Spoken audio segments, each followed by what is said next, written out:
In the budget announcement in March, we heard that several tax allowances in England were to be frozen and exemptions to stay in place until 2025-2026.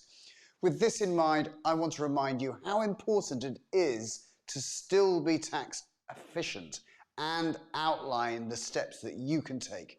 There are going to be more higher rate taxpayers and more additional rate taxpayers because of the freezing of the thresholds. So, a quick reminder that doing stuff tax efficiently will help the bottom line. Did you know that you can get up to £20,570 of tax-free income if you structure your affairs in the right way? This is made up of £12,570 worth of personal allowance, £5,000 nil rate starting rate band on your savings, and up to £1,000, maybe £500 depending on your tax bracket, personal savings allowance, £2,000 dividend allowance, and infinite amounts of tax-free income from venture capitalist trust investments and ISAs. Some of these allowances and exemptions are not interrelated when it comes to the income that allows you to have it tax-free. For example, the personal allowance, this could be used for any income source as long as it is below the personal allowance threshold.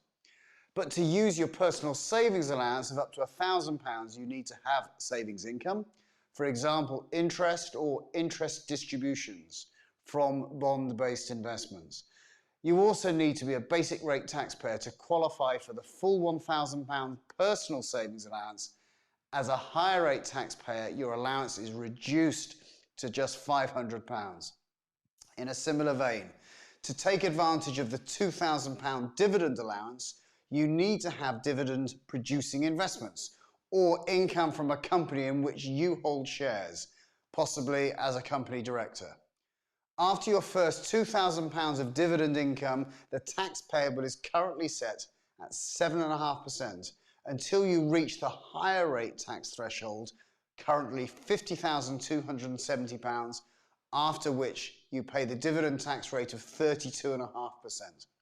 Remember, the recent government announcement on the new health and social care reforms will see the dividend tax rate increase by 1.25% from April 2022. To have a tax-free income from an ISA, you need to have an ISA. Some of these structures can't be put in place just when you need it or last minute, which is why retirement planning is so important. When you are planning for your retirement, you can plan to put as much into your ISA as possible so that you can withdraw it tax-free whenever you need it. However, if you want tax-free income opportunities from investment bonds, you need to have had that bond in place for quite a long time to make the most of the top slicing relief or 5% withdrawal allowances. Planning ahead for your retirement will allow you to have the best outcome when it comes to tax-efficient income when you're no longer working. So I really encourage you to think about things well in advance. Consider working with a qualified financial planner who understands the rules, and you will get the best outcome for your circumstances. Thanks so much for checking out my YouTube channel. I'm Justin King, and my aim is to help people live successful lives, and that often involves understanding your money.